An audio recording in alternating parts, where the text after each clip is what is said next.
What is up, everybody? Hope everybody's doing well. First off, if you're watching this video, you're probably in a much better position than a lot of other people out there. A lot of people don't have jobs, they have lower income, they're not in a position to even look at buying a new house or even refinancing the one they're currently in. All right, so if you're watching this, count your blessings. All right.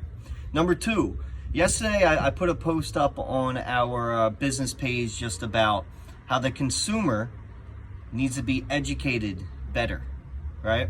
This has been something I've preached and our team has preached for a while now. You have to be educated, all right? There's a lot of misinformation out there. The mortgage industry, real estate industry can still be a bit sneaky, right? It's so complex. So it's not no fault to a lot of people, but it's sneaky still. It can be. There's a way to get baited and switched out a lot. So be careful there. All right. Number three, we're in a crazy housing market. All right. There is not a lot of houses out there. So if you're a seller, right, you have basically all the leverage in the world to pick and choose the offers that are presented to you, all right? Because typical supply and demand. There's not a lot out there, but there's a ton of buyers, right? Not a lot of supply, a lot of demand, all right? So think about this, and I'm seeing this a lot more and more, and I'm really putting this video out so everyone can be a more efficient. Buyers, the consumer, sellers, mortgage industry, and real estate industry. You got to be very, very efficient right now. You got to get your ducks in a row if you're looking to buy a new house, all right? So first step is you need to get with a mortgage advisor, okay? Preferably someone local that knows your market because taxes are different. You got to know people in this industry a lot of times to get offers accepted. Everybody knows everybody, all right? So that's going to take precedent over other offers sometimes, all right?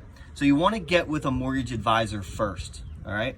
This is because, number one, you got to make sure you're qualified with credit, income.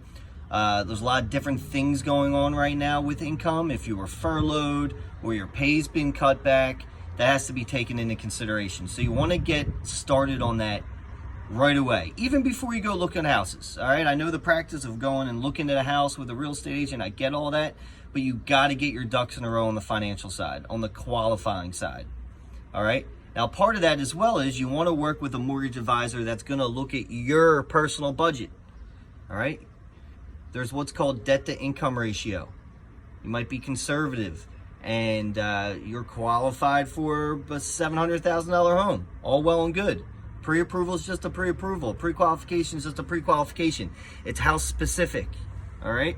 So with the budget aspect, okay, you're pre-qualified for $700,000, but your budget's so-and-so.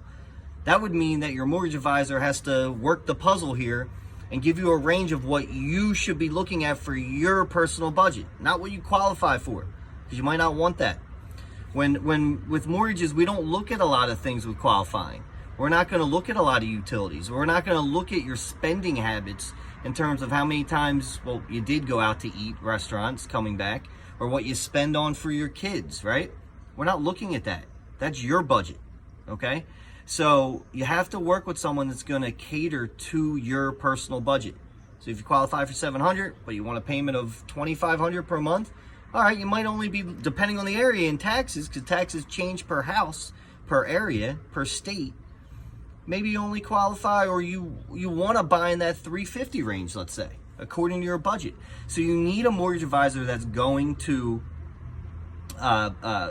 work that puzzle for you and give you an idea of what you should be looking at, all right? And then you want to, that's the first part. It's got to be. Before you even looking at houses. What if you fall in love with a house, but it doesn't even come close to your budget? So you got to get that in line. Really look at your comfortable monthly payment, your max monthly payment, total money out of pocket, down payment, closing costs. Give it the total nut. Really simplify it because it's complex as is. Then once you have that plan together, that's when you want to bring your real estate agent.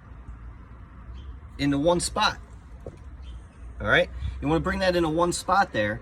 So there's teamwork here. Teamwork is so crucial between the mortgage advisor, the client, the buyer, and the real estate agent.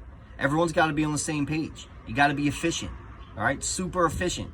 There's going to be 10, 15 offers on homes. You got to go in right away, quick, and you got to be efficient. All right, that's the first part.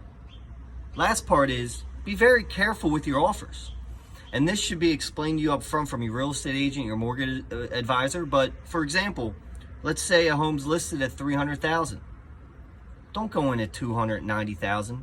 It's almost a slap in the face to the seller, right? They're going to have 10, 15 other offers. There's going to be people waiting to make offers before it even is listed. Because again, it's who you know. They're going to know what's coming on the market quick. They're going to be ready to put an offer in. So you can't be going in below list price in most situations, because people are getting their houses sold for above what they're listing for because there's so much competition. All right, so you got to be careful there, and your real estate agent, mortgage advisor should be advising you not to go in too low, because it's just a slap in the face to the seller. They're not even going to look at your offer because they're going to have a bunch more that are advised correctly to go in at list or even over. Okay, so you want to structure it. Remember, if you put an offer in on a home, you have a chance to get out of that still. You have an inspection period.